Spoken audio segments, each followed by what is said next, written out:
Here we've got Motorola One Vision, and let me show you how to change language on the following device.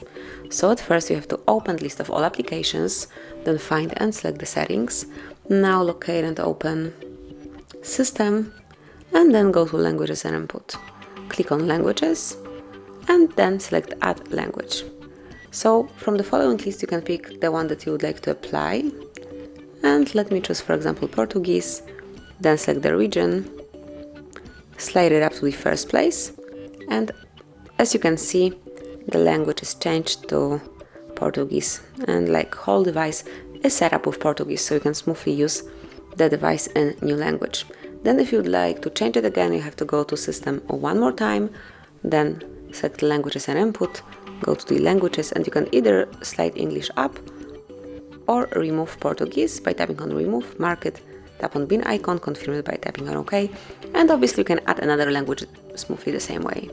So that would be all. Thank you for watching. Please subscribe our channel and leave the thumbs up.